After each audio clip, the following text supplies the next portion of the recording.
Donc, pour commencer, même si vous êtes tous inscrits à la conférence, beaucoup suite à la newsletter ou à nos publications sur les réseaux, je vous présente quand même rapidement l'Aromatech parce que souvent, vous n'êtes pas forcément au courant des différentes activités qu'on propose. Donc, l'Aromatech, c'est un réseau d'herboristerie indépendante qui forme un collectif avec des docteurs en pharmacie, naturopathes et micronutritionnistes que vous trouvez en conseil, donc dans les boutiques que vous connaissez souvent assez bien pour le conseil quotidien, mais on propose aussi des formations plutôt pour vous aider à gagner en autonomie en matière de santé sur les grands piliers de la santé qui vont toucher l'alimentation, certaines problématiques un peu spécifiques, l'aroma ou d'autres disciplines de santé naturelle.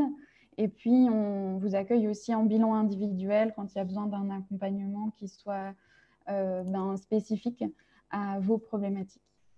En boutique, la sélection de produits est aussi réalisée par ce collectif de docteurs en pharmacie et naturopathes, et notamment dans la sélection, le laboratoire DEVA, qui réalise des élixirs floraux maintenant depuis de nombreuses années.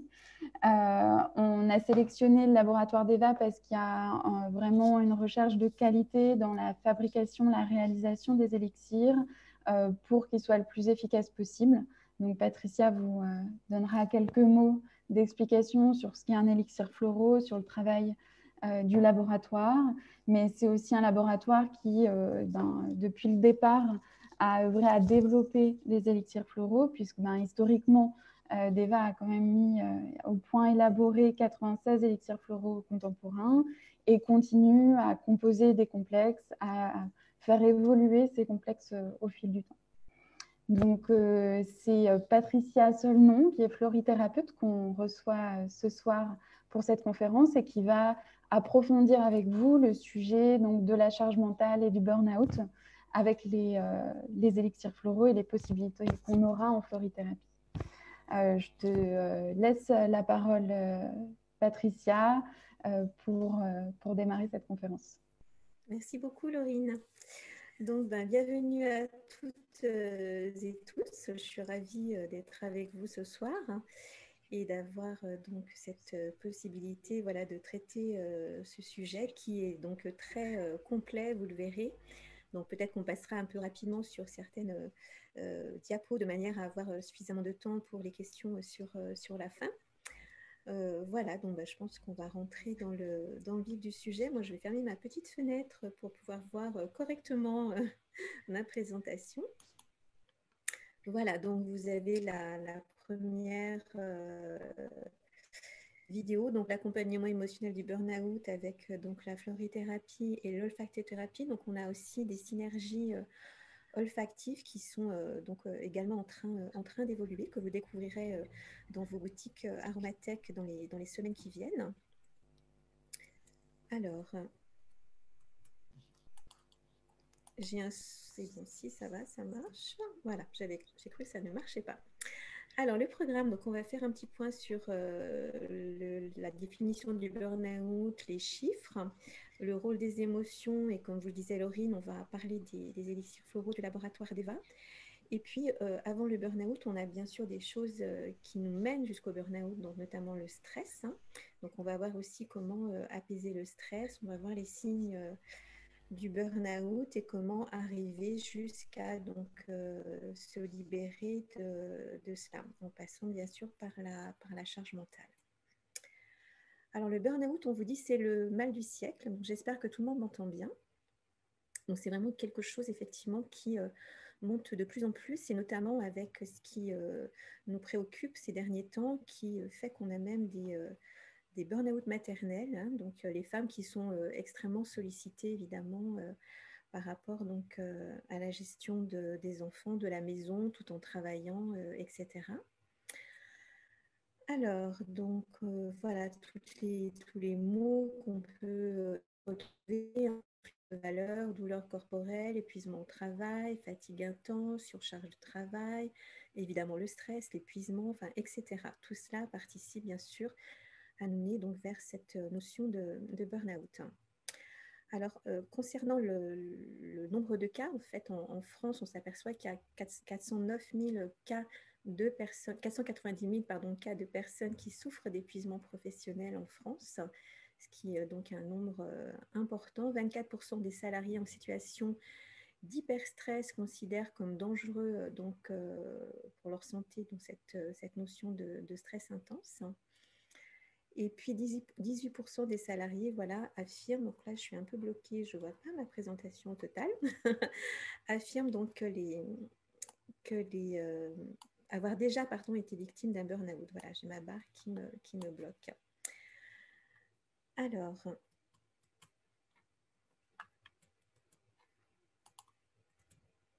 donc la définition du burn-out, on vous dit, c'est donc un état d'épuisement professionnel, hein, donc pas uniquement, mais en grande partie, et donc qui est un syndrome conceptualisé comme résultat d'un stress chronique au travail et qui n'a pas été correctement géré. Donc ça, c'est la définition de l'OMS de mai 2019, donc c'est très récent. Et que la personne qui travaille beaucoup pense en quasi-permanence à son travail, seront toujours disponibles, sujets à un rythme effréné, sont forcément à mener une réalisation comme elle aimerait, hein, voilà, et que la connexion est continue. Et donc, grâce aux nouvelles technologies, on ne débranche jamais en quelque sorte, hein. On est toujours connecté et du coup, on ne prend pas suffisamment de temps pour soi, pour vraiment vivre autre chose que le travail et ce rythme effréné. Donc en France, on vous dit que le burn-out est reconnu comme maladie professionnelle quand certaines conditions le justifient et qu'il n'est pas classé parmi les maladies et fait partie donc, des risques psychosociaux. Donc c'est amené à évoluer évidemment, hein. La France détient le 3e rang mondial en ce qui concerne les dépressions donc, liées au travail, selon l'OMS. Et en 2020, le burn-out sera la principale cause d'incapacité de travail de la classe et de classe. Pardon. Donc là, on est vraiment sur un problème de santé publique. Et dans notre société d'hyperactivité, la valeur de référence donc, est le multi-stacking, en fait, standard. Voyons une femme qui travaille tout en allaitant son bébé, et puis on fait ses mails, on répond au téléphone en même temps, on regarde ses papiers, enfin voilà, on est absolument multitâche, et ce qui nous mène à cette notion, donc bien sûr, de charge mentale qui peut aller jusqu'au craquage, au burn-out. Alors, le rôle des émotions, puisque l'objectif du jour, c'est vraiment de gérer nos émotions en lien avec toute cette notion de stress, de charge mentale, de burn-out. Et le rôle des émotions, donc voilà, on vous dit, l'intellect est survalorisé au détriment de l'émotionnel, c'est-à-dire qu'on ne fait pas suffisamment de place à cette part de nous-mêmes. Et cependant, donc c'est en réalité voilà, la maîtrise de l'émotionnel qui permet de gérer le stress et de trouver de l'harmonie dans notre monde d'aujourd'hui. Et chaque émotion qui vient de ex movere, hein, ex movere c'est un mouvement qui vient de l'intérieur pour aller vers l'extérieur, c'est mettre le corps en mouvement afin qu'il s'adapte à une nouvelle situation. Et on vous dit que l'émotion sert d'indicateur pour avertir d'un déséquilibre et qu'il est nécessaire d'agir pour retrouver l'équilibre, hein. On dit, vous savez, que l'équilibre est un ensemble de déséquilibres qui se compensent. Et là, c'est vraiment cette notion d'équilibre qu'il est important de préserver si on veut garder en fait ses humeurs, son état en fait de joie en équilibre. Et donc, sans émotion, il est impossible de transformer les ténèbres en lumière et l'apathie en mouvement, nous dit Carl Gustav Jung, n'est-ce pas? Donc, les émotions sont essentielles, évidemment, hein, voilà, elles nous permettent justement de faire le point sur nous-mêmes et de nous adapter. Alors, par rapport au burn-out, on a cette disharmonie chronique, en fait, hein, donc on va avoir, vous voyez, donc une joie exaltante, qui peut aussi être, on peut être aussi dans une colère, dans quelque chose d'exacerbé, on peut aussi être dans des peurs et dans de la tristesse. Et tout cela, en fait, si il est à l'extrême, bien sûr, nous déséquilibre, l'objectif étant de rester en équilibre entre ces quatre pôles, hein, parce que la répétition de ces émotions primaires intenses nous décentre et nous conduit évidemment au burn-out.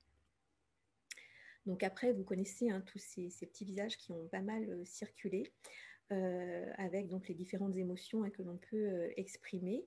Et le docteur Bach, en fait, disait toujours « What do you feel now ?» Qu'est-ce que vous ressentez maintenant? Et c'est dans ce maintenant-là que l'on s'observe et que cela nous permet de déterminer l'émotion dans laquelle on est, le ressenti que l'on vit réellement, et de pouvoir adapter en fait un élixir floral, une solution, donc grâce aux élixirs, à cette émotion du moment. Alors, on vous dit, il était une fois le laboratoire d'Eva, voilà, donc qui est vraiment situé en pleine nature sur le plateau du Vercors à Autran.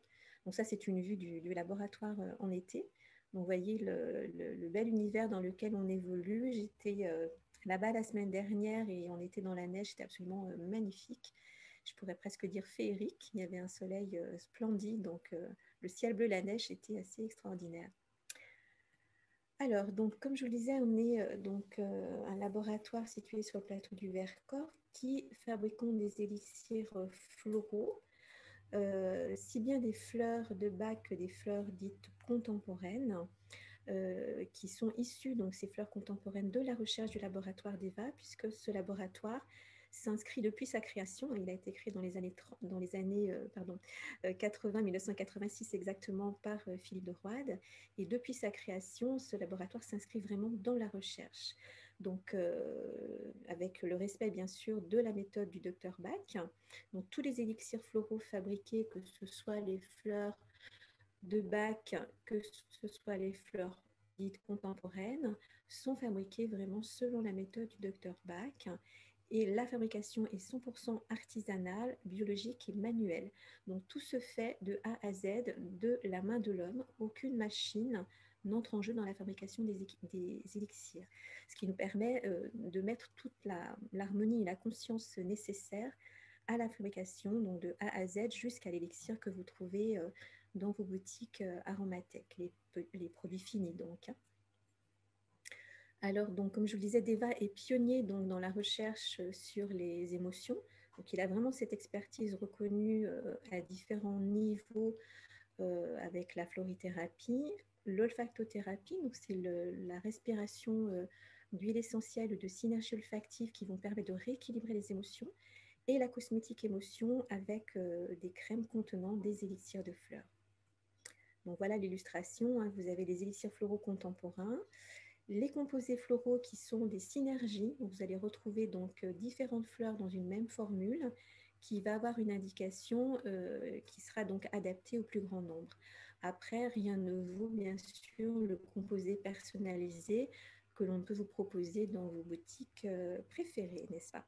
Et puis, donc, on a une gamme de composés pour animaux. Hein, voilà. Vous pouvez trouver soit des bases cognac, où là, vous aurez donc un mélange eau-alcool et donc les gouttes de l'élixir mère qui vous donneront l'élixir floral ou le composé floral dont vous avez besoin, soit des gammes sans alcool qui sont faites donc sur sirop d'érable, donc qui seront 100% donc érable, avec simplement les quelques gouttes d'élixir mère nécessaires dans la formule. Donc les synergies olfactives dont je vous parlais, qui sont donc amenées à évoluer, qui sont au nombre qui seront au nombre désormais de 24. Et donc les conseils d'utilisation, donc on peut utiliser donc une synergie olfactive associée à un composé floral ou un élixir floral. Et quand on utilise donc une synergie olfactive, on va respirer, donc c'est une inspiration par narine 3 fois de suite, hein, on respire profondément. On peut l'utiliser aussi sur un mouchoir, sur des supports, des petits galets, etc. Et dans la foulée, donc quelques minutes après, on va boire les fleurs, donc soit un élixir unitaire, soit un composé floral. Si vous l'avez sous forme de gouttes, on utilisera 3 à 4 gouttes directement sous la langue. Et si vous avez une formule spray, donc vous allez utiliser 2 pulvérisations directement sous la langue également, et c'est donc à renouveler si bien l'olfaction que la prise des fleurs 3 à 4 fois par jour minimum. Toujours en dehors des repas, donc un élixir floral se prend avant le petit déjeuner, avant le repas de midi, avant le repas du soir. On peut le prendre aussi pour les enfants avant le goûter par exemple, et on peut évidemment le prendre juste avant le coucher. Alors, pour les conseils d'utilisation, toujours, on va agiter le flacon avant l'utilisation afin de dynamiser l'élixir. Ça remet, si vous voulez, en mouvement et en vibration donc le remède. Ça permet de le redynamiser avant chaque utilisation. L'idéal serait même de prendre le remède en conscience, c'est-à-dire de vraiment vous mettre en relation avec cet outil hein, que sont les fleurs. Si vous connaissez les fleurs, même les avoir en image lorsque vous ingérez le remède. On prend donc les élixirs floraux avec régularité, donc on va les prendre, comme je vous le disais, 3 à 4 fois par jour. L'idéal étant de faire une cure donc, de 21 jours, 10 jours minimum, hein, voilà, et de le faire vraiment régulièrement tous les jours si l'on souhaite un résultat optimal. Et si possible, les prendre à distance des repas, donc ce que je vous disais, donc juste avant le repas. Si jamais on a oublié, on peut le prendre 1 heure après. Voilà, il faut moins respecter 1 heure. Et puis, on va éviter donc l'usage de cigarettes, de café, etc., de tout ce qui va être vasoconstricteur, en fait, limiter l'absorption des remèdes. À proximité de la prise des fleurs. Hein, voilà. On va les conserver, les maintenir, donc éloignés de toute source de chaleur, bien sûr, à l'abri du soleil. Il ne faut pas les mettre sous un pare-brise, dans la voiture, en plein soleil, hein, par exemple. Voilà, on évite de les conserver dans une cuisine. Donc, on va les préserver et les conserver dans un endroit frais, à l'abri de la lumière. Frais, c'est à température ambiante et à l'abri d'odeurs fortes. Hein, voilà. Et pour les situations exceptionnelles, donc, on a la possibilité de renouveler les prises plus fréquemment. Imaginons que vous soyez dans une situation de stress intense, d'un choc émotionnel, etc. Vous allez pouvoir prendre un remède comme assistance, par exemple, tous les quarts d'heure, toutes les demi-heures, et espacer jusqu'à vous sentir mieux, hein, jusqu'à amélioration. On peut faire de même avec l'étoile de Bethléem, hein, qui est la fleur des chocs. Si vous vivez un choc intense, une blessure, vous vous cassez une jambe au ski, par exemple, là, vous allez prendre tous les quarts d'heure, toutes les demi-heures, jusqu'à avoir retrouvé en fait un équilibre. Donc, les cures de fond se font, comme je vous disais, sur 21 jours, donc 3 à 4 semaines, et donc évidemment toujours avec régularité, hein, donc 3 à 4 fois par jour.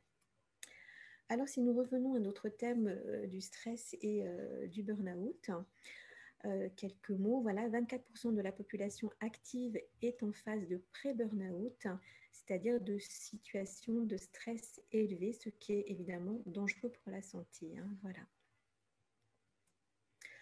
Alors, le stade initial, c'est la réaction d'alarme. L'organisme reconnaît l'agression et se prépare à agir.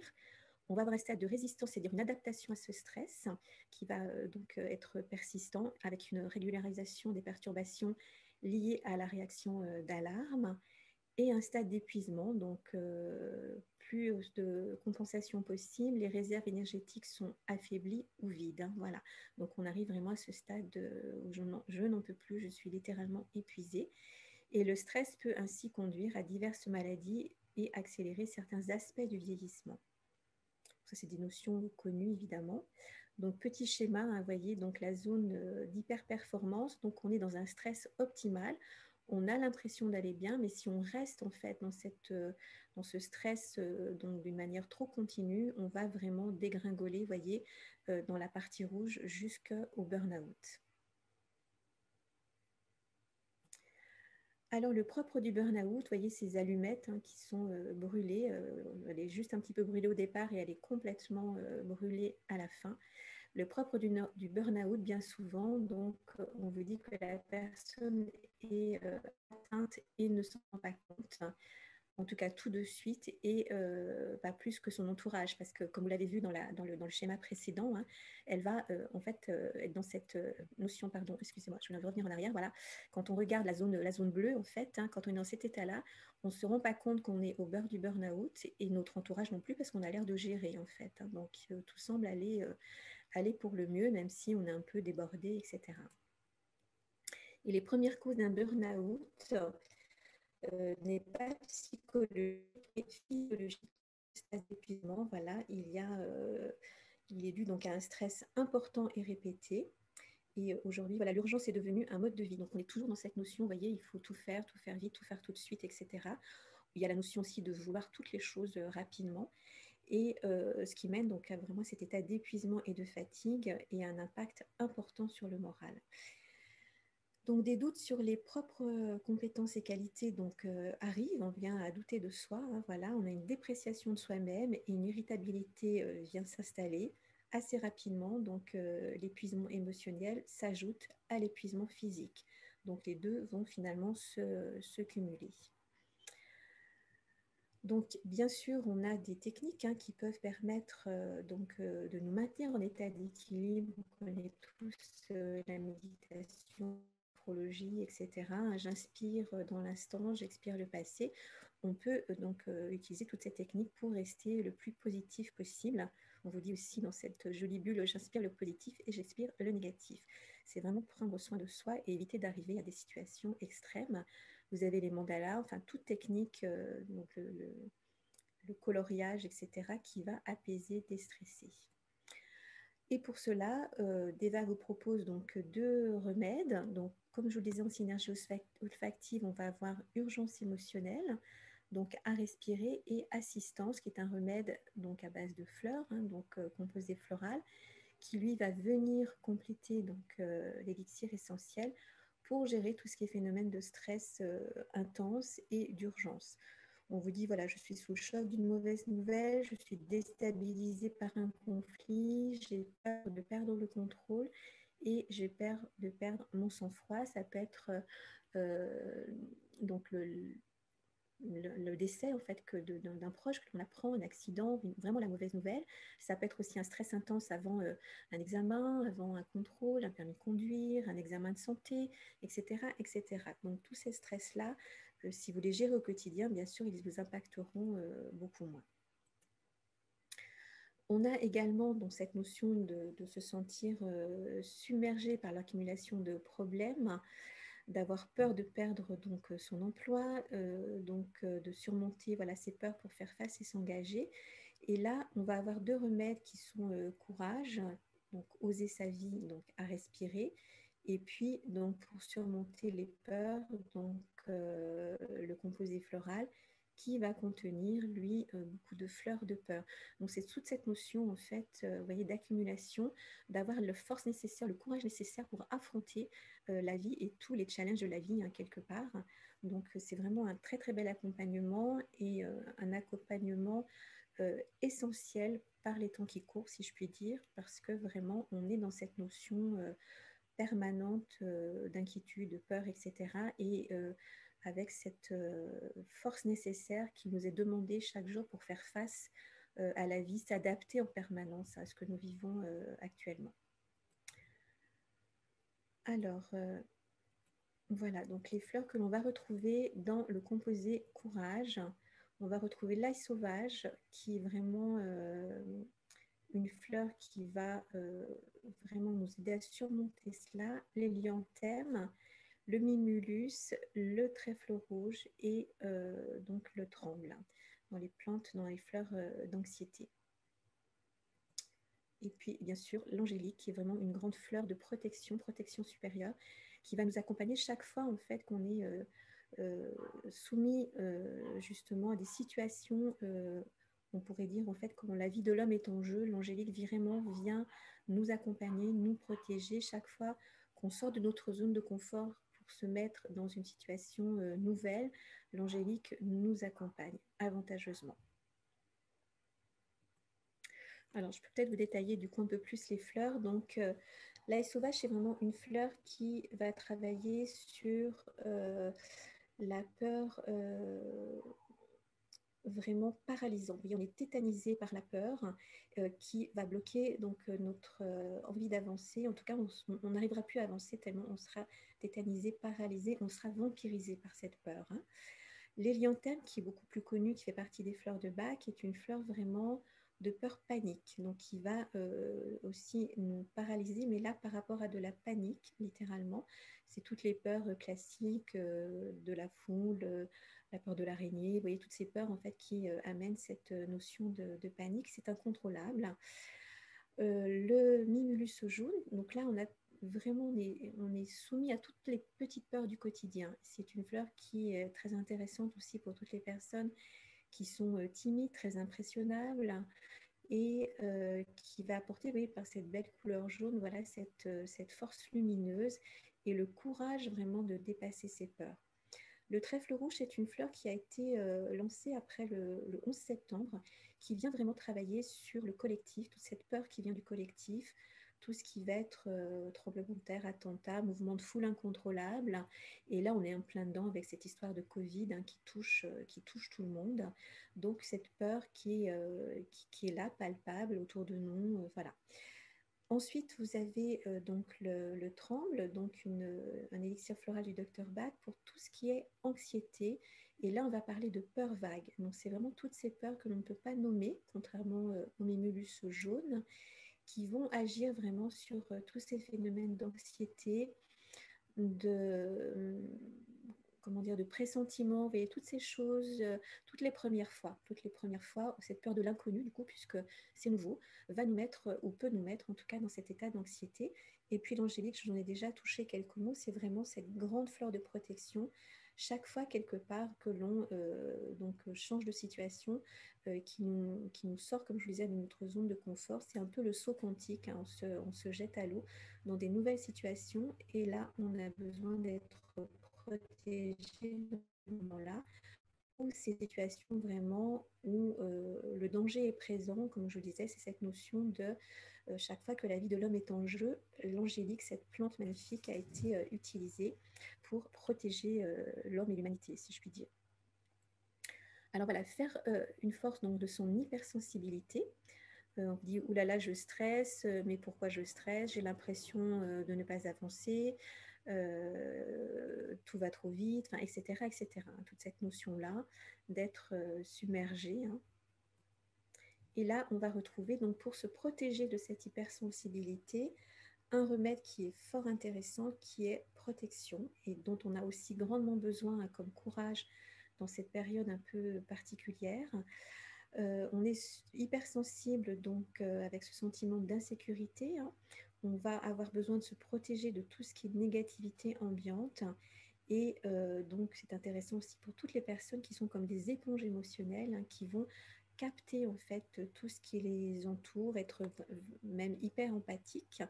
On pense aux personnes, vous savez, les fameux zèbres hein, dont on parle, qui sont des personnes en fait dans une hypersensibilité hors norme, qui leurs cinq sens complètement ouverts et qui vont tout capter en permanence. Donc, c'est des personnes qui, à un moment donné, si elles veulent arriver à résister à tout ça, ont besoin de se protéger.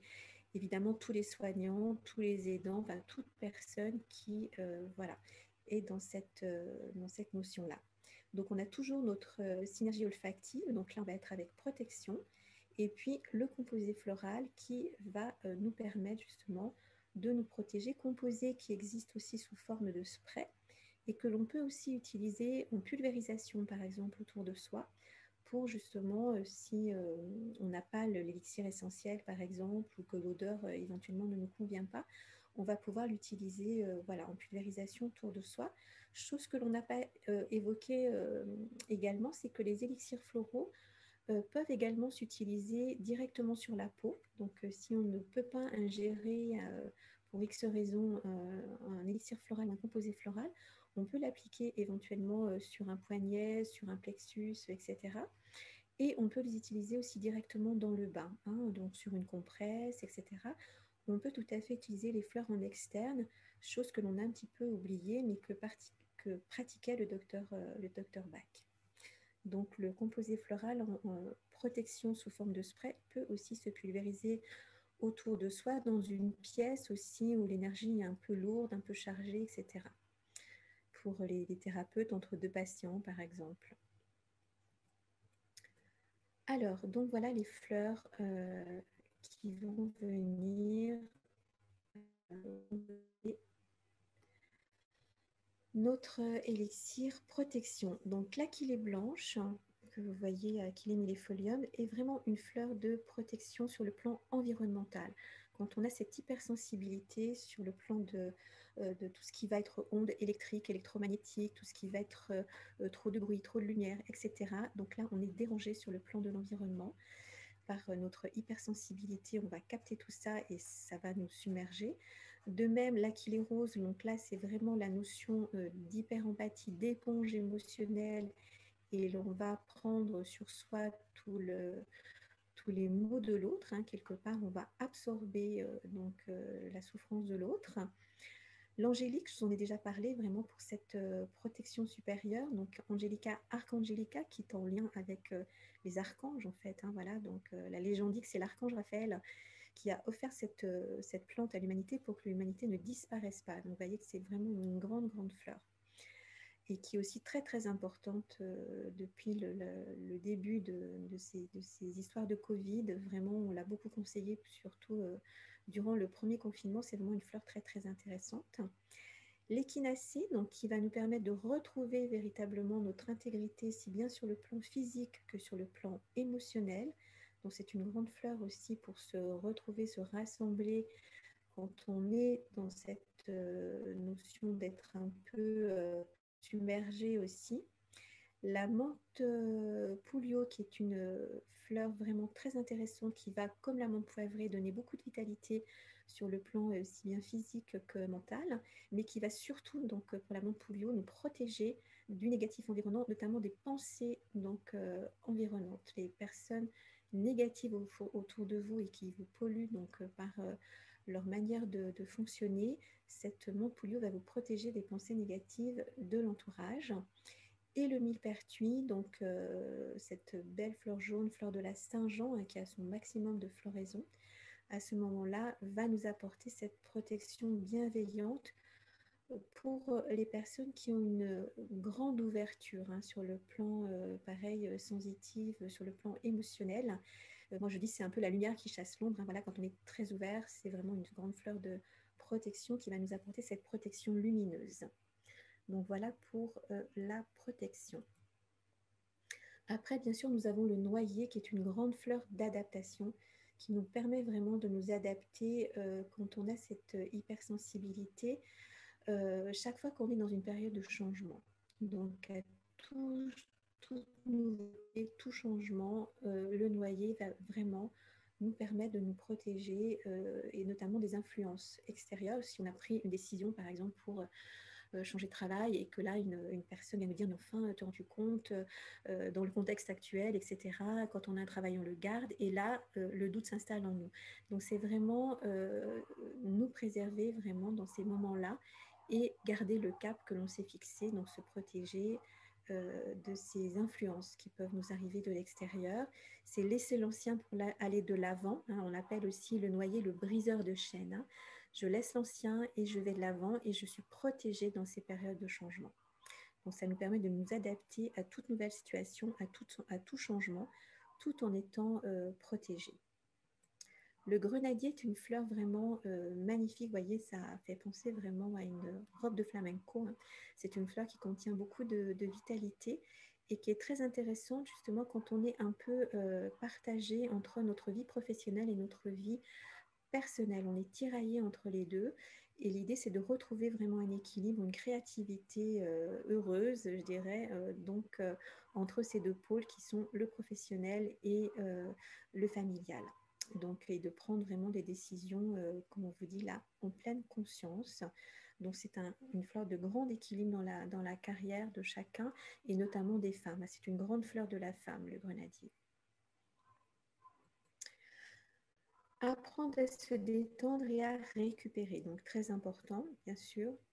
Et là, on va retrouver un remède qui va travailler vraiment sur, voyez, toutes les tensions sur le plan physique. On voit une jeune femme qui se tient le cou.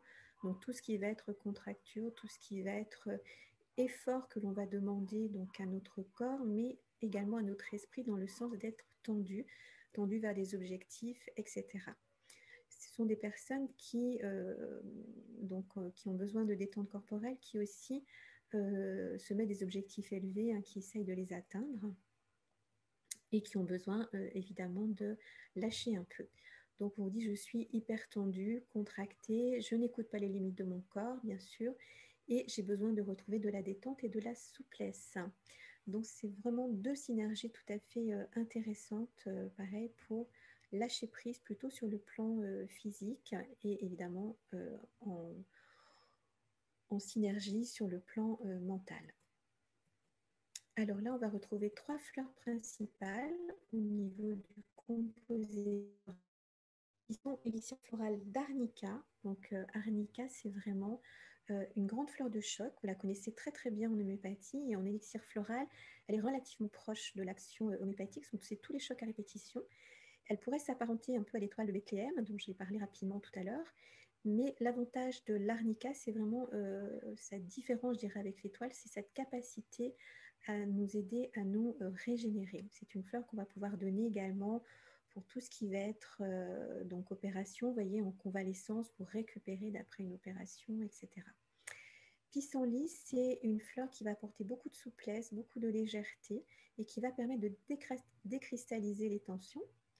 Et le poirier, donc une très très jolie fleur qui permet de se redresser, hein, d'aller vers la lumière, de redresser la colonne vertébrale et qui va nous permettre aussi de nous rééquilibrer chaque fois qu'on peut vivre des conflits, quels qu'ils soient, et notamment sur le plan familial.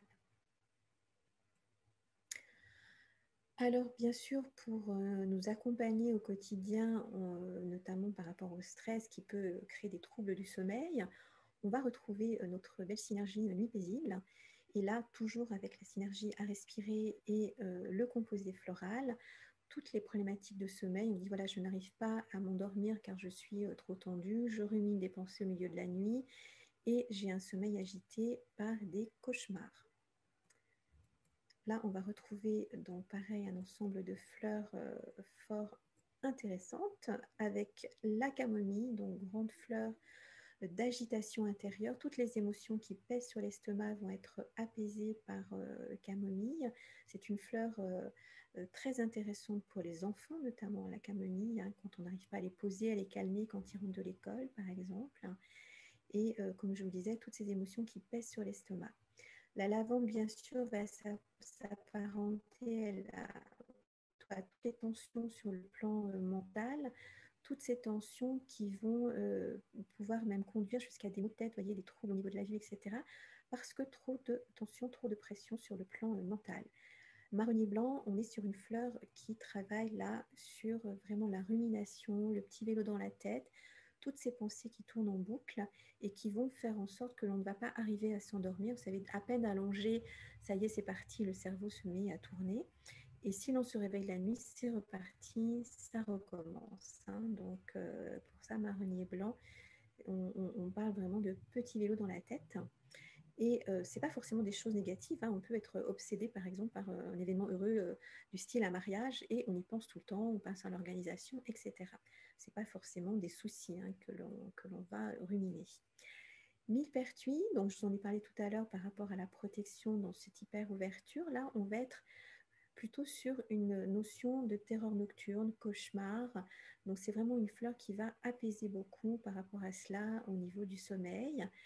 Passiflore, c'est une fleur qui va apporter beaucoup d'apaisement également, qui va calmer les tensions et qui est une fleur qui va nous aider aussi à arrêter de nous sacrifier pour les autres, hein, donc de vivre sa vie un peu comme un martyr, de façon un peu sacrificielle, au point de s'oublier soi-même. Donc quand on a cette posture-là, Passiflore nous accompagne véritablement.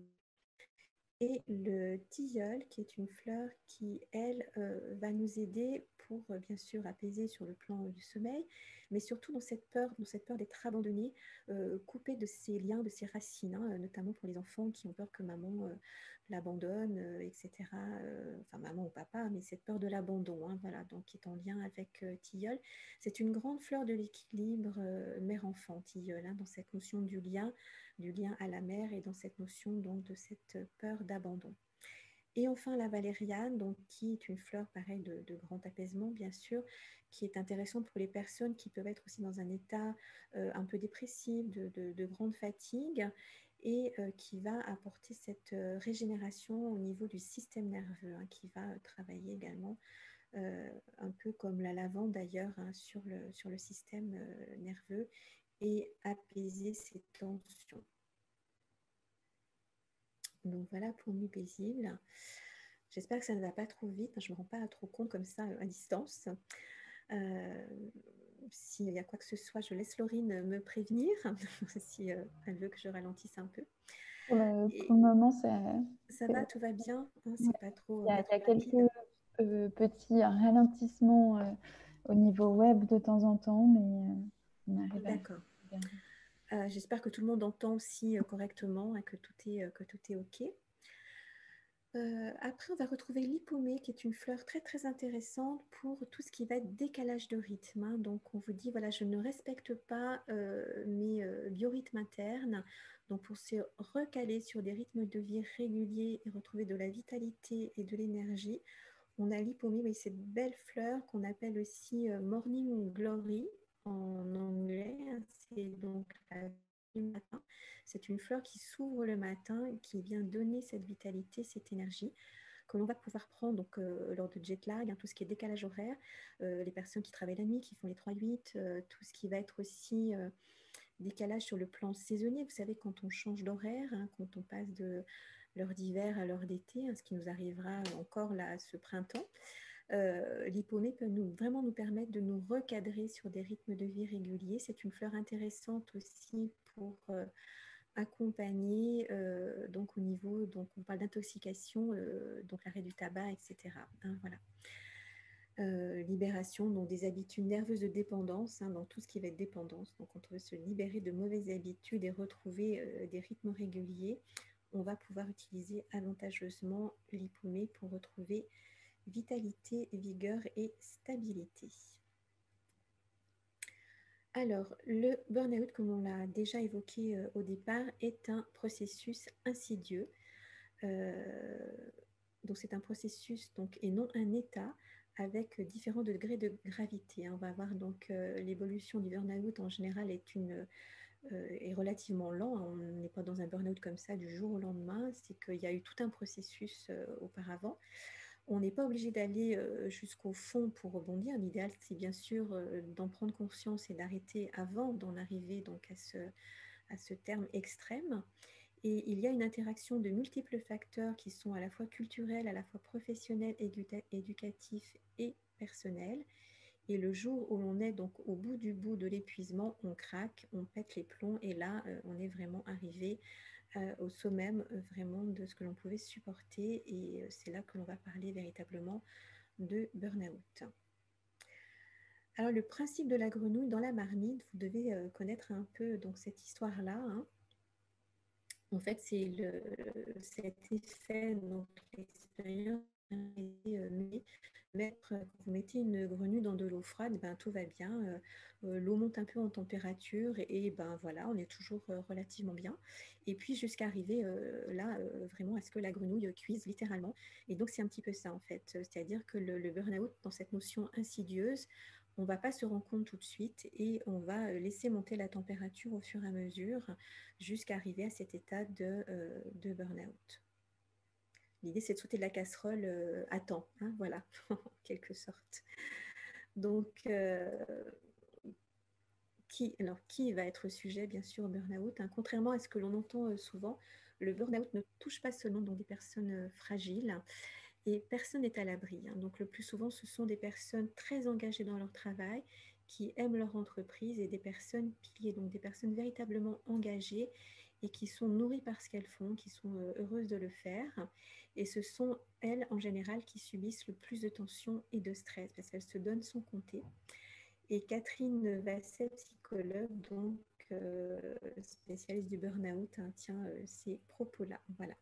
Donc l'idée, c'est pareil, donc de s'en rendre compte et voire même, ce qui est bien, c'est que l'entourage aussi puisse éventuellement nous alerter, hein. Donc les signes du burn-out, c'est que là, on va arriver à un moment donné donc à un manque de motivation. Faire un travail devient de plus en plus difficile. Les tâches simples ressemblent soudainement à des projets majeurs et l'on n'a pas donc la créativité et le processus de réflexion nécessaire pour mener à bien quoi que ce soit. Le travail que l'on trouvait stimulant ressemble maintenant à une corvée. Donc ça veut dire que là, on a vraiment une problématique qui s'installe. Et bien sûr, sur le plan émotionnel, on va avoir cette irritabilité. Tout petit commentaire ou question deviennent source d'irritation et on préfère éviter le contact avec le monde extérieur. Il y a donc un début de repli sur soi qui commence à venir donc s'opérer. Des troubles du sommeil, on l'a vu tout à l'heure, hein, voilà, la notion de petit vélo dans la tête qui tient éveillé donc la nuit, dans ce cercle vicieux, puisque le manque de sommeil rend les journées de travail de plus en plus difficiles. Donc, on rentre vraiment dans cette notion d'épuisement. Crise d'angoisse, donc on est affaibli par des difficultés à dormir, l'irritabilité et la sensation d'accablement. Et les crises d'angoisse s'installent. Donc, petit à petit, on s'installe dans quelque chose, on commence à être sur une pente un peu descendante, hein. Les petites choses donc, qui bouleversent, donc qui donnent cette envie de pleurer. Donc les activités quotidiennes deviennent une lutte à cause du stress ou de l'anxiété et des commentaires donc inoffensifs et des critiques qui sont le plus souvent constructives deviennent source de contrariété. Et cela peut être aussi donc un signe donc d'hypersensibilité. On est à fleur de peau véritablement, et la moindre chose va donc bien sûr nous mettre dans cet état de bouleversement et nous donner cette envie de pleurer. Étourdissement et fatigue, ça peut, vous savez, cette notion de vertige un peu que l'on a parfois, mais qui sont pas une vue de l'esprit, qui sont réelles, hein.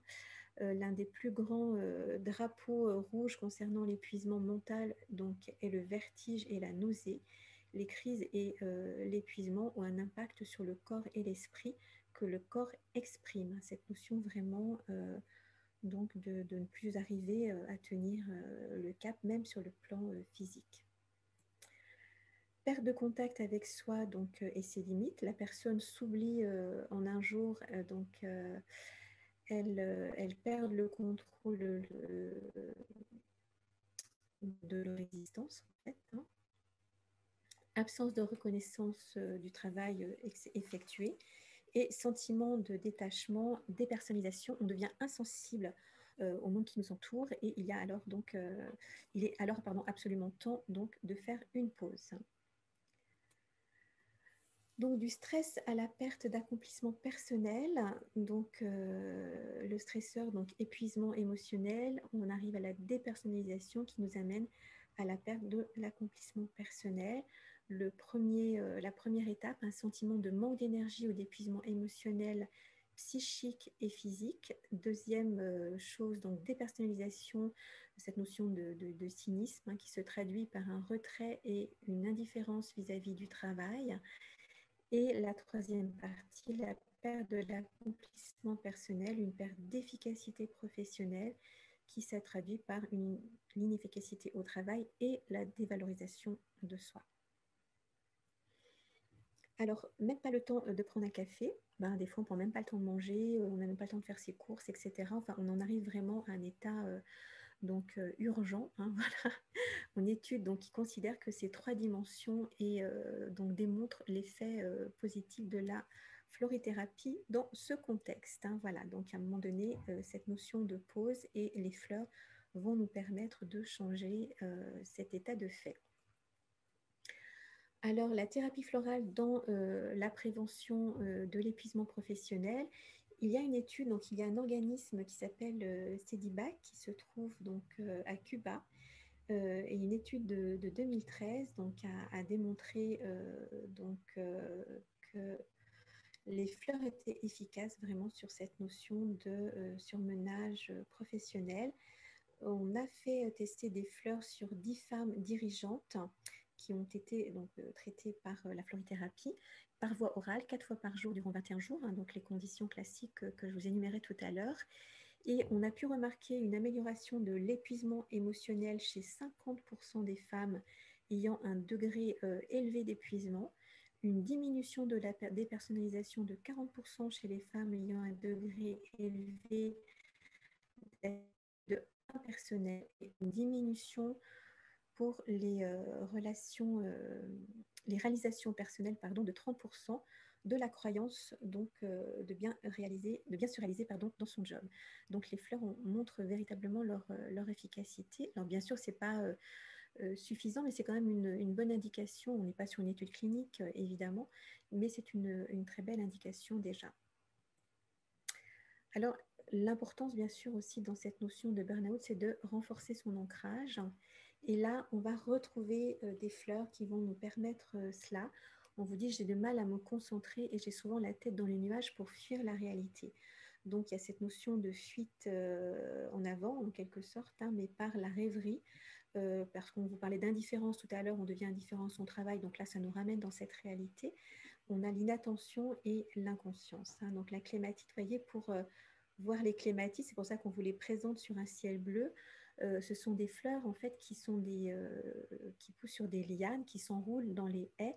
Et pour voir les fleurs, il faut lever la tête, hein. Donc, c'est vraiment dans cette notion-là, être dans ces rêveries, dans les nuages, hein, et la clématite va nous permettre vraiment de nous ramener dans la présence, dans l'ici et maintenant, pour affronter la vie, la réalité, pour concrétiser aussi des projets, parce qu'on peut avoir plein de rêves, plein de choses que l'on aimerait réaliser, hein, qui sont là, c'est absolument magnifique, mais on n'arrive pas à les concrétiser, à les faire descendre dans la matière. Donc, l'élixir floral de clématite nous amène vraiment dans la présence et dans la concrétisation. Le romarin, qui est une fleur très très intéressante pour l'ancrage, et notamment dans la notion d'épuisement, si bien physique qu'intellectuel, hein. On vous parle de manque de présence, vitalité, distraction, absence, désorientation. C'est une fleur qui est très très intéressante pour les personnes âgées souvent, ou pour toutes les personnes qui étudient, donc tous les étudiants, hein, qui sont épuisés. Cette fleur va ramener donc beaucoup de présence, de chaleur aussi, hein, pour les personnes qui peuvent ressentir de la frilosité. La chaleur là, est vraiment une signature, hein, du romarin. On la retrouve d'ailleurs, cette signature, en phytothérapie, en gémothérapie, avec cette plante, hein. C'est une plante yang, pardon, qui va donner vitalité, énergie et cette chaleur, et qui amène beaucoup de présence, si bien dans le mental que dans le corps, et qui donc ramène vraiment de l'ancrage, hein, voilà. Et dans la matière, avec cette vitalité, cette énergie, cette stimulation de l'intellect, qui est donc très intéressant dans toute notion de surmenage, donc intellectuel et physique. Le maïs doux, donc pareil, c'est une grande fleur d'ancrage. Là, c'est plutôt la notion d'ancrage à la terre, une assise terrestre.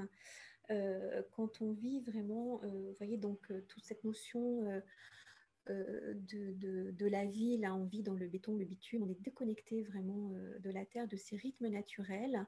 On est dans cette notion de surpeuplement, d'excès de population, dans le sens de cette notion d'étouffement, hein, de trop de confinement. On est serré dans le bus, dans le métro, etc.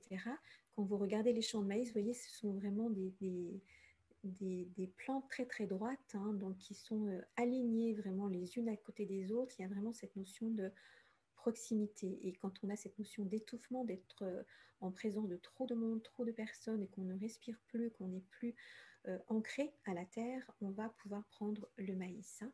Donc c'était très intéressant justement dans les périodes de confinement, maïs, quand on se retrouvait donc dans un appartement à 5 personnes en même temps, si bien à travailler qu'à étudier, qu'à déjeuner, etc. Voilà. Donc c'est vraiment, ça amène cette notion de sentir à nouveau de l'espace et de se reconnecter à la terre, se ressourcer grâce à cela. Le poirier, on en a parlé tout à l'heure, donc on le trouve dans le composé détente, hein, voilà. On vous dit, je me sens décentrée en période de déstabilisation. Donc, c'est vraiment une fleur qui va dans les périodes de grand stress émotionnel et physique, et de grands changements, donc notamment les situations de crise, hein. Je vous parlais de conflit tout à l'heure sur le plan familial ou autre, un conflit insoluble entre plusieurs personnes. Cette fleur vraiment va nous permettre de nous réaligner, de nous redresser, et vraiment de nous donner cette notion de paix intérieure, hein, de nous, comme je vous disais tout à l'heure, de nous diriger vers la lumière dans cette verticalité, hein, de retrouver cet axe vertical, tout en décontractant la structure musculaire. Donc ça amène beaucoup d'équilibre et beaucoup de paix, hein, cette fleur de poirier. Pour surmonter l'épuisement, là on va vous apporter cette synergie qui a été créée relativement récemment, qui est lâcher prise, hein. C'est vraiment la notion, du coup, lâcher prise de la charge mentale. On vous dit, j'ai du mal à me concentrer, j'ai besoin d'avoir l'esprit clair, je croule sous les responsabilités et crains de ne pas penser à tout. On a l'impression d'avoir vraiment au-dessus de la tête tout un tas de choses, de responsabilités, de crouler sous la charge, hein, voilà, donc charge mentale. On ne sait plus par quel bout prendre les choses, on a trop de dossiers, etc., etc.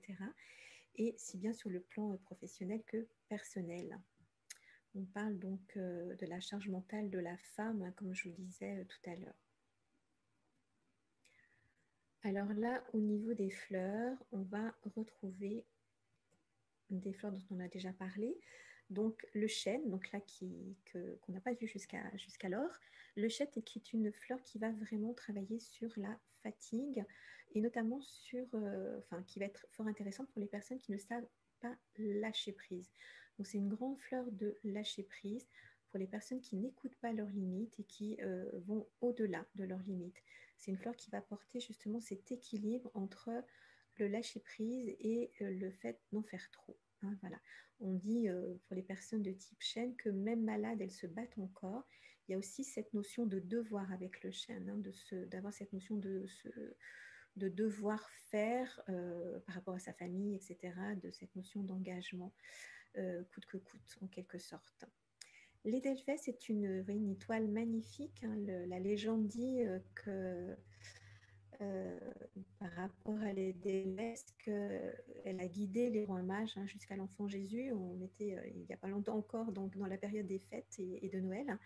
Et que lorsque l'étoile en fait, des rois a eu terminé sa mission, elle est partie sur les Alpes et donc là est retombée en des milliers d'étoiles sur les cimes, sur la cime des montagnes, sur la cime des Alpes, se transformant en cette jolie fleur d'Edelweiss. Et l'Edelweiss vient guider le montagnard pour qu'il ne s'égare pas sur le chemin. Donc l'Edelweiss est vraiment une fleur qui va nous permettre de ne pas nous égarer et surtout en fait de ne pas nous épuiser dans la quête. Il y a vraiment cette notion-là avec l'Edelweiss pour les personnes en fait qui ont cette quête élevée, en fait sont sur leur chemin de vie et se mettent un objectif très élevé. Vous savez, l'inaccessible étoile, hein, si vous vous souvenez de la magnifique chanson de Jacques Brel, et c'est ça, c'est cette étoile inaccessible et c'est ne pas s'épuiser dans la quête. Hein, l'Edelweiss, donc fleur magnifique. L'érable, c'est une fleur qui va permettre, elle, de préserver la circulation énergétique du corps. Donc, ça va vraiment relancer la vitalité, la circulation énergétique. Quand on tourne en rond, vous voyez, quand on regarde le fruit de... Ça fait deux petites cornes collées l'une à l'autre. Et quand le fruit tombe, c'est comme une hélice qui tourne sur elle-même, comme une hélice d'hélicoptère, vous voyez, qui tourne sur elle-même. Et quand vous tournez en rond dans une histoire, dans une situation, enfin dans une histoire, dans votre problématique justement de surmenage, l'érable va vraiment remettre du mouvement, va élargir les choses, hein, vraiment remettre de la circulation dans tout cela. Le marronnier blanc, on en a parlé tout à l'heure, notamment dans Nuit paisible. Donc vraiment, vous voyez cette notion de petit vélo dans la tête, on va penser sans arrêt à tout ce que l'on a à faire, à réaliser, etc. Et ça tourne en bout, ça nous empêche de dormir, ça nous empêche d'avoir de la clarté mentale. Hein. Du coup, on est vraiment dans cette espèce de brouillard, de brouhaha incessant de tout ce que l'on a à faire. Donc apaiser le mental va amener aussi beaucoup plus de clarté et va nous connecter aussi à notre intuition. Hein. Voilà. L'orme, c'est la notion de se sentir dépassé, débordé. C'est ce que je vous disais tout à l'heure, on croule sous la charge. On ne sait plus par quel bout prendre les choses. Et souvent, les personnes qui ont besoin de cette fleur sont des personnes extrêmement capables, de grands professionnels et qui ont ce souci de la perfection. Donc, ils font tout très bien. Ils sont vraiment, voilà, très... Sauf qu'ils ont trop de choses à faire, comme ils souhaitent tout faire bien, hein, comme à l'ordinaire, ils sont dépassés, débordés, ils n'arrivent plus à tout faire et n'ont pas le réflexe de demander de l'aide. Donc l'idée, c'est vraiment d'arriver à avoir se responsabiliser dans la situation, demander de l'aide et aussi apprendre à gérer les choses par priorité et de gérer le plus urgent en premier et de ne pas vouloir tout faire en même temps et tout faire bien. Le romarin, on l'a vu tout à l'heure, donc qui va ramener beaucoup de vitalité, beaucoup d'énergie dans cette notion d'épuisement, si bien sur le plan physique qu'intellectuel, va ramener beaucoup de présence et beaucoup de chaleur dans le corps, donc beaucoup de vitalité aussi sur le plan mental. Ensuite, le citronnier, donc c'est une fleur extraordinaire qu'on a là pour la clarté mentale. Vous connaissez sûrement, si vous prenez du thé avec une petite goutte de citron, vous voyez quand il y a un peu de tanin sur le thé, hein, si on l'a laissé poser quelques temps, mettre une goutte de citron, ça fait tout de suite le tanin tout de suite en fait se pousse contre les bords de la tasse, ça fait comme un éclat de lumière, hein, ça amène vraiment la clarté. On connaît tous aussi l'élixir, pardon, pas l'élixir, mais l'huile essentielle de citronnier qui, pareil, donc amène cette clarté, qui travaille sur le foie, etc. L'élixir floral, on est sur cette chose-là également, sur cette notion donc de clarté mentale quand on est dans la confusion, et va donner aussi donc le citronnier, cet élixir floral, de la vitalité, de l'énergie, donc sur le plan émotionnel, mental, hein. Donc très conseillé dans toutes les phases d'apprentissage. Bien sûr, c'est une action tonique et vivifiante. On le retrouve dans un composé qui s'appelle vie intellectuelle. Évolution, c'est vraiment être accompagné dans le changement. C'est aider pour aller de l'avant, pour continuer. Et là, vous avez si bien la synergie olfactive que le composé floral qui va nous permettre vraiment de saisir nos potentialités, hein, comme il est exprimé là sur la présentation. Donc, c'est vraiment cette difficulté à accepter les changements, à tourner la page. Donc, bien sûr, on va retrouver le noyer, hein. L'impression que notre vie est derrière nous parce que parfois, par exemple, la retraite, hein, on a l'impression que la vie est derrière soi, mais pour autant, il faut continuer à avancer, évoluer, changer. Et puis la peur de ne pas être à la hauteur en fait de nouveaux projets. Donc toutes les fleurs de cette synergie olfactive ou de ce composé vont nous permettre justement d'aller de l'avant. Et pour cela, on va retrouver différentes fleurs. L'angélique, dont on a déjà parlé plusieurs fois, qui va venir nous accompagner, nous protéger dans cette période de changement, bien sûr, hein. Cette notion de saut quantique, hein, de se jeter à l'eau, comme je vous disais, sortir de sa zone de confort pour aller vers du nouveau, c'est pas toujours simple. Et là, l'angélique nous protège dans ces moments-là. La bistor, c'est une fleur qui nous permet de garder notre cap, hein, de ne pas nous disperser et de rester vraiment sur cette voie que l'on a choisie. Bottlebrush est une fleur du bush australien qui, vous voyez, ça ressemble à une petite brosse de bouteille, c'est pour ça Bottlebrush, voilà, un petit goupillon. Ce sont des étamines qui sont donc organisées autour d'une tige centrale, hein, la fleur. Et c'est une fleur qui nous permet donc de nettoyer les scories du passé, hein, donc pour justement aller vers du nouveau, aller de l'avant. Capsicum, donc le cayenne, une fleur qui nous permet d'enflammer la volonté. C'est un petit peu, si je peux dire, le coup de pied aux fesses, hein, quand on a envie de changer mais qu'on n'y arrive pas, qu'on est un peu les deux pieds dans les mêmes sabots, hein, et qu'on aimerait y aller, mais que voilà, il nous faut un petit peu d'énergie ou une énergie supplémentaire pour y aller. C'est souvent, je dis, un charme. Le charme, c'est une fleur, en fait, on dit la fleur starter, fatigue du lundi matin, et cayenne, c'est vraiment un charme plus, plus, plus. Donc, c'est vraiment ce feu, enflammer la volonté. Vous voyez, le poivre de cayenne, hein, c'est donc une épice qui donne du feu. Donc voilà, cayenne, c'est vraiment cette fleur qui va donner la vitalité, l'énergie pour passer à l'action. Le noyer, on l'a vu tout à l'heure, le briseur de chaînes, on laisse l'ancien, on va de l'avant et on est accompagné pour vraiment aller vers du nouveau, vers le changement. Alors, le renouveau, voilà, renouveau, c'est remonter à la surface, prend du temps, donc changer les vieux systèmes aussi, évidemment. Il faut apprendre à prendre soin de soi, donc ça c'est primordial puisque le corps ne peut plus suivre étant en état de burn-out. Le burn-out donc amène à une remise en cause complète de chacun des comportements, avec souvent un virage à 180 degrés des systèmes et des valeurs et des fonctionnements, ce qui permet de renaître à soi et de retrouver son âme. Et souvent, moi je l'ai remarqué, donc les personnes qui vivent un burn-out changent d'orientation professionnelle, se remettent vraiment en question, refont des formations, changent littéralement leur vie et leur fonctionnement. Réellement, souvent les personnes passent à autre chose. C'est vraiment une alerte, une alarme, une leçon de vie, et qui nous permet de nous transformer vraiment. Et c'est aussi parfois donc intéressant de voir les changements à l'œuvre. Le fameux remède Renaissance, qui est un remède vraiment remède du burn-out, hein, donc qui vient accompagner cet état-là.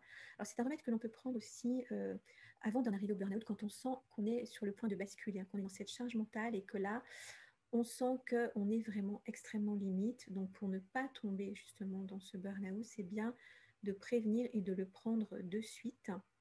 Et c'est un remède que je trouve aussi très intéressant pour toutes les périodes d'épuisement total, comme des maladies longues, etc. Donc pensez-y aussi pour des moments comme cela. Là, on vous dit, je suis totalement épuisée, évidemment. Hein. J'ai besoin de retrouver de l'optimisme, de la force pour aller de l'avant et bien sûr de me reconstruire. Hein, le phénix qui renaît de ses cendres. Alors, c'est une nouveauté, hein, ce remède Renaissance, qui a été lancé également au printemps dernier, de même que le composé que l'on vient de voir précédemment. On va retrouver donc, vous voyez, les élixirs floraux dont je vous les mets tous, l'amarante. L'amarante, c'est une fleur qui est fort intéressante pour vraiment les personnes qui vivent une grande souffrance. Il faut vraiment comprendre cette souffrance et la dépasser. Donc, c'est vraiment aller au-delà de sa souffrance. Hein. C'est vous voyez, vous la connaissez sous forme de céréales aussi, hein, l'amarante. Voilà, cette fleur rouge. On va retrouver l'âneth. Alors l'âneth, c'est une fleur intéressante pour les personnes qui ont la sensation d'avoir trop d'informations à assimiler. C'est une fleur qu'on peut prendre aussi lorsque l'on fait des études ou quand on est submergé par trop de stimuli extérieurs et la sensation de ne pas arriver à assimiler toutes ces informations, tous ces stimuli. Donc c'est une fleur d'assimilation véritablement, l'âneth. Et là, l'idée, c'est d'assimiler cette expérience. Qu'est-ce qui fait qu'on en est arrivé là? Donc, vraiment, fleur d'assimilation, hein, donc elixir floral d'Annette. L'échinacée, on l'a déjà vu tout à l'heure dans le composé protection, c'est vraiment une fleur qui va nous permettre de retrouver notre intégrité physique et émotionnelle, vraiment parce qu'on est sans dessus-dessous, si je puis dire, dans cet état de burn-out. On est comme désintégré, hein, en quelque sorte, et là, c'est vraiment retrouver cette intégrité, se rassembler, se retrouver, s'unifier grâce à l'échinacée, se réunifier, hein, vraiment. L'épilogue, on parle de la fleur des terres brûlées, c'est vraiment la fleur du burn-out. L'épilogue, c'est une plante que l'on voit, moi je la vois beaucoup sur le Vercors, hein, quand je vais sur Autran. Je l'ai beaucoup vue aussi donc en Haute-Loire par exemple, on la trouve au liseré des forêts, etc.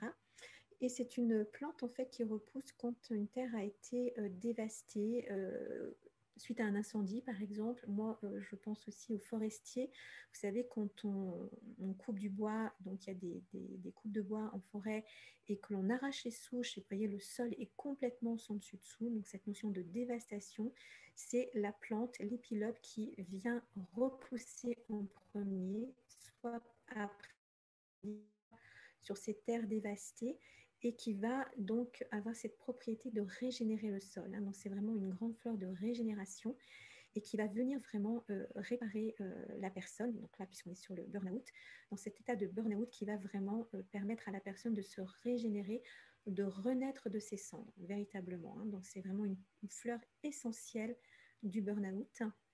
Élixir floral d'olivier. Donc là, l'olivier, c'est une grande fleur de fatigue. C'est la fleur du burn-out dans les fleurs de Bach, hein, donc fleur créée par le docteur Bach, qui permet aussi vraiment d'apporter beaucoup de paix, beaucoup de vitalité, beaucoup d'énergie dans les états d'épuisement total, qu'ils soient physiques ou intellectuels.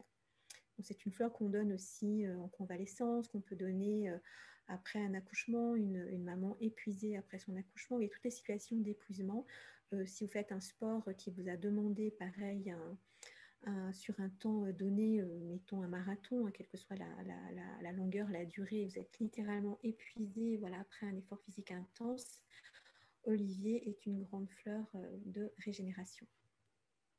La passiflore, on l'a vu tout à l'heure, hein, donc dans le composé floral Nuit paisible, c'est vraiment une fleur fort intéressante pour les personnes qui sont dans cette posture sacrificielle. On se sacrifie pour son travail, on se sacrifie pour sa famille, on s'oublie soi-même, vraiment, on a cette posture de martyr. On dit que la passiflore, cette fleur absolument magnifique, hein, assez extraordinaire, donc dans sa signature, on retrouve dans sa signature tous les stigmates de la Passion du Christ, hein. Passiflora incarnata, son nom latin botanique, c'est donc la Passion du Christ qui s'est sacrifié pour l'humanité.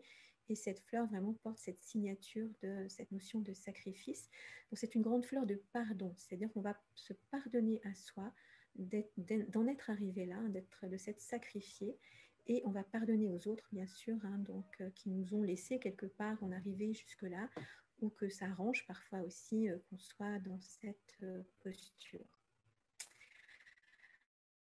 On parlait aussi par rapport à Nupésie tout à l'heure, parce qu'on a vraiment cette aussi notion d'état dépressif, de grand épuisement sur le plan nerveux. Donc, elle va permettre aussi de nous restructurer, de nous réparer sur le plan nerveux, d'apporter cette vitalité, cette énergie. Voilà pour le composé Renaissance, qui est vraiment le remède composé destiné au burn-out. Alors d'autres fleurs, bien sûr, vont pouvoir venir accompagner ces périodes, avec l'ajon, qui est vraiment une fleur de désespoir, de désespérance, d'accablement. Donc on vous parle, il n'y a rien à faire, personne ne peut m'aider. On est vraiment dans cette notion de résignation, de perte de courage. Donc c'est une fleur qui va redonner vraiment la foi, et la fleur de la foi, retrouver la foi, cette capacité à sortir donc de la situation dans laquelle on est et sentir à nouveau la vie circuler en soi. On voit vraiment cette fleur jaune, hein. Vous voyez, la couleur des fleurs aussi nous indique l'action qu'elles peuvent avoir sur le plan émotionnel. Et là, cette fleur jaune extrêmement lumineuse va nous redonner cette foi et cet espoir. Donc espoir et force de volonté vraiment pour dépasser la situation dans laquelle on se trouve. Et nous arrivons donc sur la bibliographie. Donc on va retrouver, alors je suis allée peut-être non, un peu vite, non, on a une demi-heure pour les questions, c'est parfait. Voilà, donc il existe le guide de la florithérapie, l'ouvrage des fleurs de Bach qui a été écrit par Pascal Millet. Toutes les fleurs contemporaines, vous pourrez les retrouver dans l'ouvrage de Philippe de Roy, donc sur les élixirs floraux européens ou contemporains. Et puis, on a un petit guide aussi de florithérapie qui a été écrit par Guillaume Giraud, Jean-Charles Chomera, etc. Je vous laisse lire, hein, les auteurs, qui a été édité par Albin Michel. Voilà. Le guide de l'olfactothérapie, pardon, je dis de la florithérapie, de l'olfactothérapie, donc pour les synergies olfactives que l'on a évoquées durant la présentation. Alors, vous pouvez nous suivre aussi sur différents réseaux. Donc, on a beaucoup de choses qui se passent sur nos pages. Donc, Facebook, hein, vous allez trouver des posts sur la signature des fleurs, sur les nouveaux composés, sur pas mal de choses. On a bien sûr Twitter, Instagram, évidemment. Et on a notre page YouTube qui est très très intéressante, sur laquelle vous trouvez en accès gratuit énormément de présentations, donc soit de live Facebook, soit de soirées comme aujourd'hui, qui ont été faites notamment durant le premier confinement. On venait répondre avec au moins deux lives qui ont été enregistrés, donc live Facebook par semaine. On répondait donc aux questions des personnes qui avaient besoin d'un soutien émotionnel. Et donc cette chaîne YouTube d'Eva est vraiment une mine d'or par rapport aux fleurs et à l'enseignement au sujet des fleurs. Vous avez aussi le blog de la florithérapie qui s'appelle Exprimer le meilleur de soi, et dans lequel vous allez retrouver également énormément d'informations, d'articles, si bien sur des fleurs en unitaire que sur des sujets précis, que sur décomposés. Et là, le dernier article paru est donc une mise au point sur le tout dernier composé floral sorti qui s'appelle Joie de vivre, voilà, dont on a absolument besoin en ce moment, je crois, et dont je pourrais vous dire quelques mots si vous le souhaitez. Donc Je voilà viens pour... je viens de vous envoyer à tous dans le chat le lien vers l'article qui concerne le composé Joie de vivre, justement, et l'article sur la charge mentale et le burn-out, qui peut vous permettre aussi d'avoir un petit récapitulatif de ce qui a été dit ce soir, si c'est nécessaire.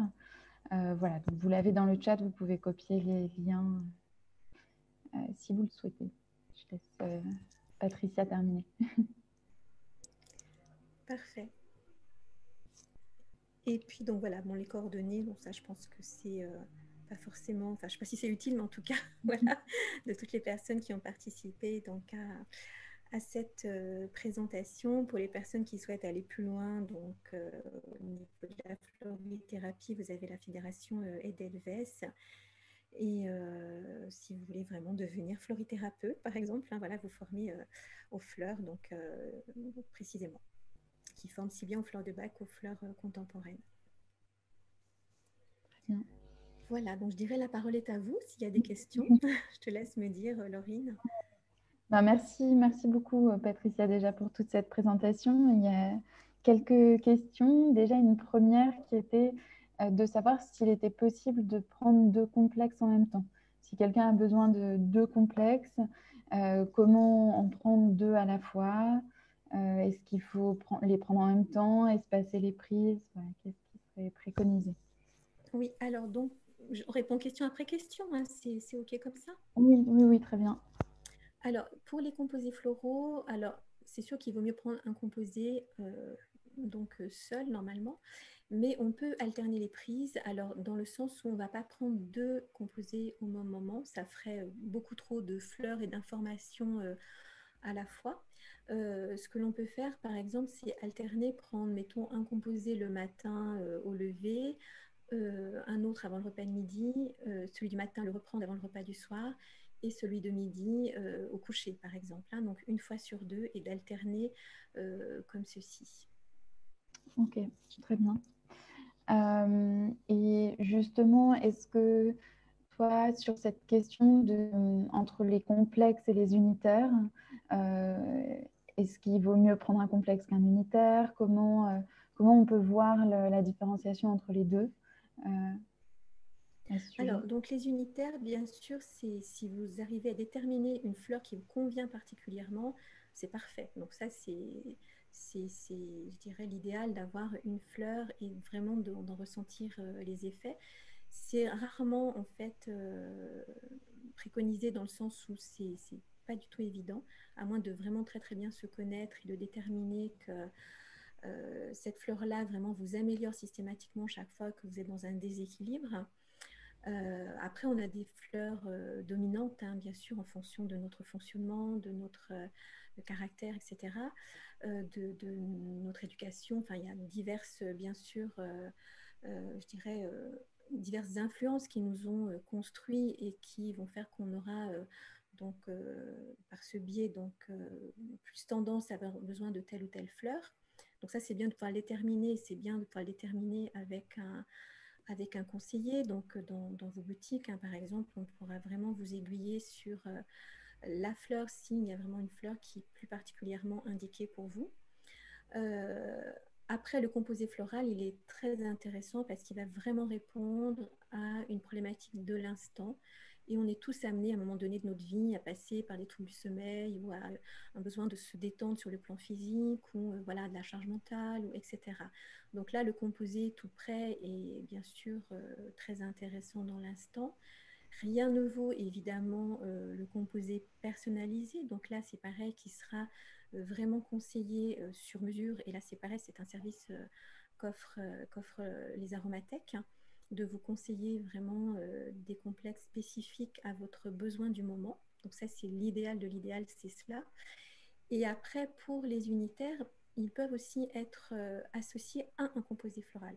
Donc, vous pouvez très bien avoir un composé qui vous semble idéal pour vous dans l'instant, mais mettons qu'une fleur vous semble intéressante et ne se trouve pas dans le composé, vous pouvez l'associer. Et là, vous pouvez le prendre au même moment, c'est-à-dire le composé plus une fleur qui va soit renforcer une des fleurs du composé. Imaginons, vous prenez de l'assistance, par exemple, pour les états de stress intense, mais ce qui prédomine chez vous, c'est le choc. Vous avez vécu un choc très, très violent, très fort.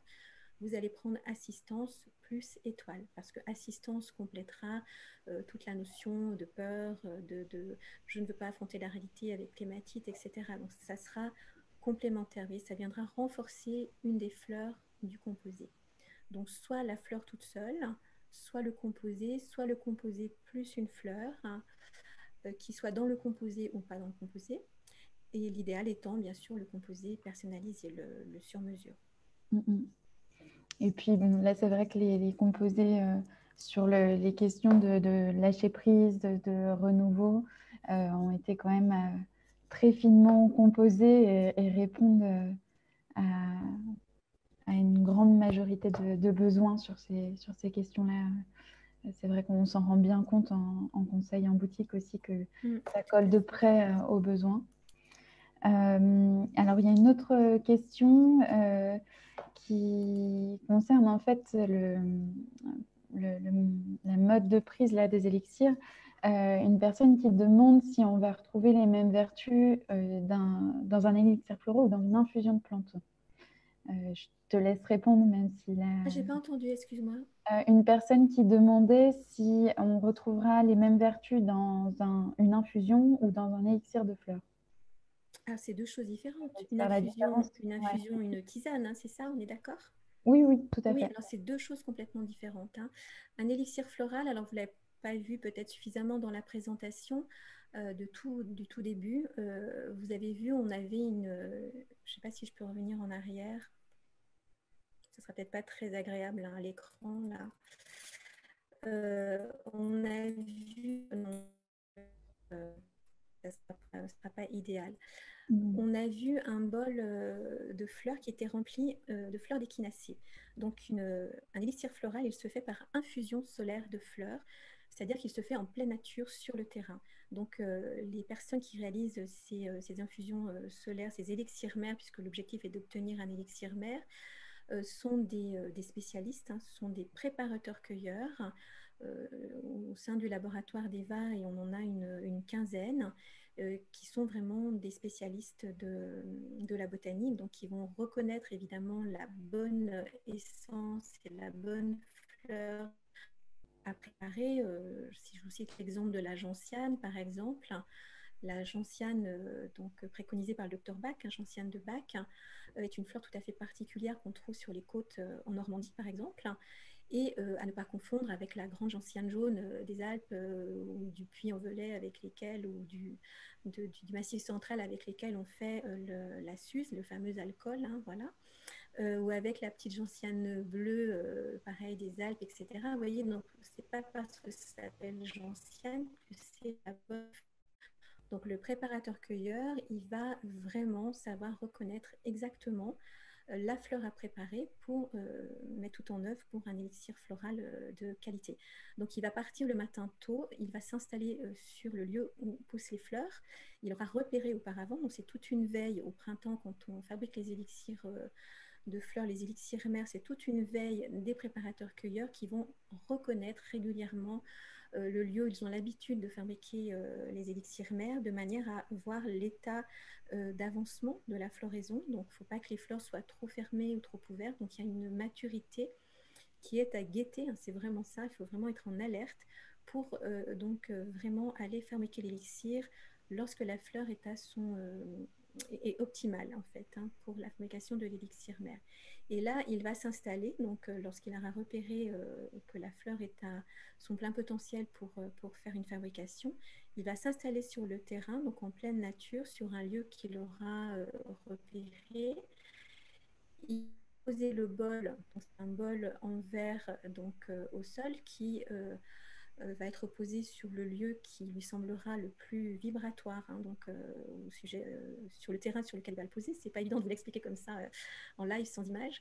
Et là, donc une fois qu'il a posé sa coupe, son bol au sol, il va le remplir aux 3/4 d'eau de source.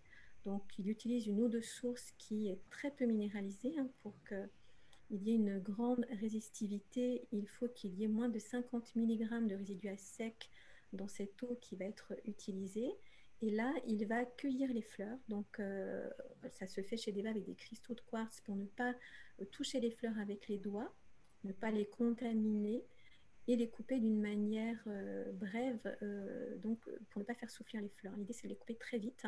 Et il va déposer ces fleurs une à une sur la surface de l'eau. Donc, la surface de l'eau, qui sera donc contenue par ce bol, sera complètement recouverte de fleurs, hein, et on va laisser infuser cette préparation au soleil pendant environ 3-4 heures. C'est ce qu'on appelle une infusion solaire de fleurs. Et une fois que l'infusion est prête, on va filtrer cette préparation, donc avec un entonnoir en verre, un filtre en papier non traité, dans un flacon, donc flacon pharmaceutique, qui sera rempli donc à moitié de cognac bio.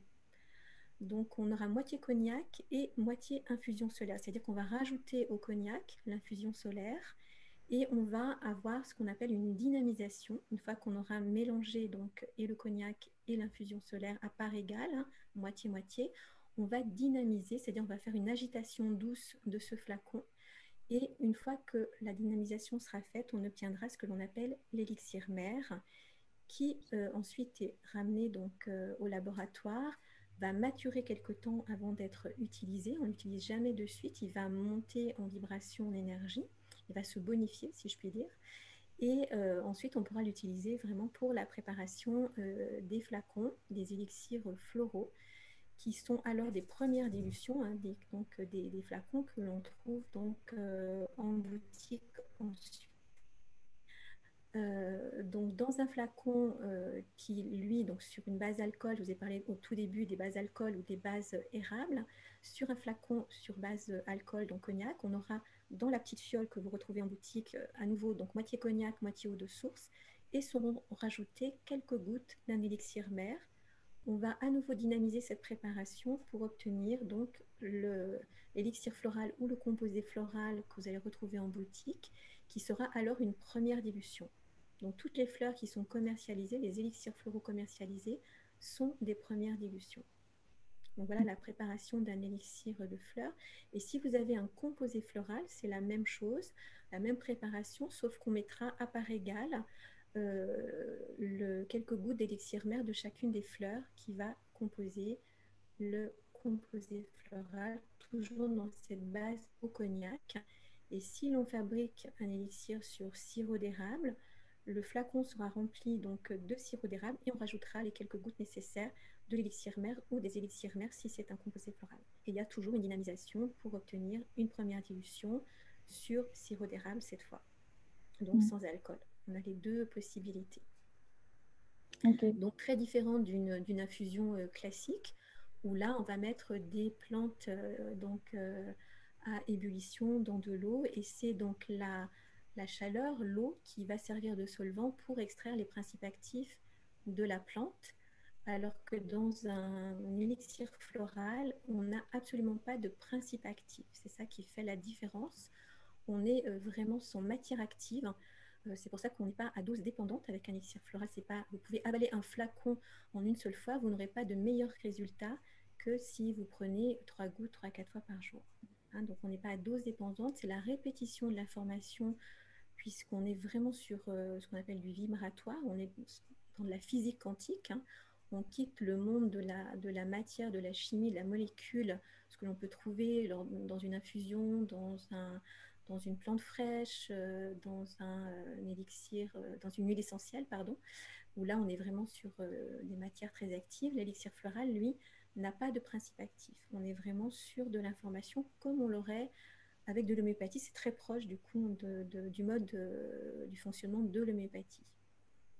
Et puis, je pense au niveau de la finalité et de ce qu'on va attendre de l'un et de l'autre, c'est très différent aussi, puisqu'on va attendre d'une infusion une action physique sur le corps physique, alors qu'on attend des élixirs floraux une action plutôt énergétique et sur la sphère émotionnelle surtout. C'est ça, absolument. La différence est là. Donc, il y a à la fois le mode d'extraction, si on peut dire, et à la fois donc, le mode de fabrication et à la fois le mode d'action, effectivement. Oui, tout à fait. Et il y avait une autre question qui était dans le même sens, mais à comparer par rapport aux huiles essentielles, et ben, je crois que c'est pareil, c'est que c'est pas le même mode de fabrication et on n'attend pas les mêmes choses. Oui, tout à fait. Il y a une autre personne qui demandait si on pouvait, combien de fleurs on peut associer. Alors, on associe jusqu'à 7 fleurs maximum, en général. On ne dépasse pas 7 fleurs, parce qu'après, comme je vous le disais tout à l'heure, hein, ça fait trop d'informations. Si vous regardez un bouquet de fleurs, si c'est un solifleur, c'est-à-dire que vous avez une seule fleur, bien sûr, vous la voyez parfaitement. Voilà, si vous rajoutez 2-3 fleurs, vous arrivez à les voir parfaitement. Et plus on ajoute de fleurs, et moins elles sont présentes finalement dans le bouquet, moins on porte attention à chacune d'entre elles. Hein, voilà. Tout à fait. Très bien. Je vous joins aussi, comme je l'ai fait pour les premiers liens dans le chat, là, un lien vers une vidéo qui présente Pascal Mulier qui réalise un élixir floral. Ça vous permettra de comprendre mieux ce que vous a expliqué Patricia, mais de le visualiser. C'est ça, tout à fait. Voilà, ce sera un peu plus facile. On a répondu aux différentes questions. Donc, merci beaucoup, Patricia, et merci au laboratoire d'Eva. Avec grand plaisir. Après, je ne sais pas s'il y en a d'autres qui arrivent ou si toi, tu en as, comme il n'est pas tout à fait l'heure encore, si tu en as d'autres à l'esprit, voilà, n'hésite pas. Très bien. Je ne sais pas si vous avez d'autres questions, vous pouvez encore les mettre dans le chat. N'hésitez pas. Ce qui peut être une demande aussi, c'est parfois de comment faire le point. Je ne sais pas si toi, tu as un conseil là-dessus, mais souvent on voit ces différents, même les complexes, et on a du mal à choisir entre les complexes. Est-ce que tu as un conseil pour aider à faire ce point-là? Là, c'est vraiment une observation de soi dans l'instant. C'est comme je disais tout à l'heure, hein, c'est vraiment la préconisation du docteur Bach, c'est qu'est-ce que vous ressentez maintenant? Et quitte à prendre un crayon et un papier et faire une introspection, se disant, qu'est-ce que je ressens maintenant où j'en suis en fait, et si bien dans mes émotions que sur mon état physique finalement, hein, voilà. Mais évidemment plus sur le plan émotionnel et de lister ça et de regarder ce qu'il en ressort pour pouvoir aller vers telle ou telle fleur ou tel composé. Mais là, du coup, effectivement, le conseiller, en général, est très aidant et guide la personne, évidemment, vers ce qui lui conviendrait le mieux. Oui, tout à fait. Alors, il y avait une dernière question, là, de savoir si le laboratoire organisait des formations. Tu en as parlé un petit peu en toute fin de la présentation, mais si tu veux faire le rappel. Alors, pour le grand public, en tant que tel, il n'y a pas forcément, en tant que laboratoire, on ne peut pas, en fait, si vous voulez, organiser de formation en tant que tel. Hein.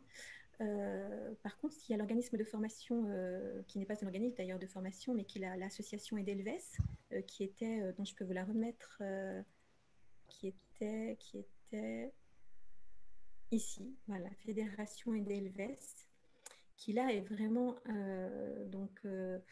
c'est une association de professionnels, donc de florithérapeutes qui sont vraiment formés aux fleurs et qui sont agréés pour véritablement donner une formation pour les personnes qui le souhaitent. Après, il y a toutes les interventions, bien sûr, qu'on fait auprès de vous, hein, auprès de l'aromathèque, qui sont ouvertes au public, etc. Pour les thérapeutes, par contre, il peut y avoir effectivement si parmi les personnes qui nous écoutent ce soir, il y a des thérapeutes, il peut y avoir effectivement des choses organisées. Dans ce cas-là, il y a mes coordonnées, donc ils peuvent m'écrire pour me demander ce que l'on peut faire donc à ce niveau-là. Et puis, nous aurons, si bien sûr les conditions le permettent sur le plan national, un congrès qui sera organisé, qui est ouvert donc à toute personne qui aurait le souhait de venir, qui va se dérouler donc sur le thème à la fois des fleurs. Alors ça sera relativement pointu hein, comme congrès par rapport aux intervenants qui sont vraiment de grande qualité. C'est un congrès qui aura lieu à Autran les 11, 12, 13 juin prochains. Donc, Ok. démarrant le vendredi soir et se terminant le dimanche en soirée puisqu'il fait beau. Donc voilà, avec des possibilités de sortie terrain, d'ateliers, de nombreuses évidemment conférences, etc. Oui. Visite du laboratoire. Et en temps normal, le laboratoire aussi ouvre ses portes au public lors des vacances scolaires. Donc, je crois que ce sont les jeudis. Donc là, du coup, c'est pas possible en ce moment. Mais dans ce cas-là, on s'inscrit à l'office de tourisme d'Autran qui prend les inscriptions et qui constitue des groupes qui viennent visiter le laboratoire pour les personnes qui le souhaitent. D'accord, très bien. Ben, on C'est pas de espère la, que c'est pas de la prendra. formation, mais c'est de la découverte. On peut faire ça éventuellement en famille. Voilà, donc si on est sur le plateau, près d'Autran, ça peut être sympathique. Très bien. Ben, on n'a plus d'autres questions. Donc, Bon, ben, parfait. ben, Je suis allée trop vite alors. non, non, non. C'était Tout va bien. tout le monde est assez content des retours là par le chat. Donc, ben, merci à toi, Patricia. Merci aux participants aussi d'avoir été nombreux, d'avoir suivi toute cette conférence et interagi dessus. Merci beaucoup. N'hésitez pas à suivre nos réseaux sociaux, donc Facebook, Instagram. Je vous inscris à notre newsletter où on tient au courant des différents événements qu'on organise. C'est vrai que là, avec les situations sanitaires, le couvre-feu, on a revu certains de nos événements. Donc parfois, il y a des événements qui n'étaient pas prévus et qu'on organise un petit peu au fil de l'eau. Donc ça, on les annonce sur les newsletters et Facebook et Instagram pour nous retrouver. Donc, je vous souhaite une très bonne soirée à tous et à bientôt. Merci beaucoup. Merci à toutes et tous. Et merci beaucoup, Laurine, hein, pour toute cette organisation voilà, et nous avoir conviés à cette présentation. Merci. Bon, on peut rester 2 minutes hein, si tu veux. Oui, je te reprends. Ouais, je t'attends.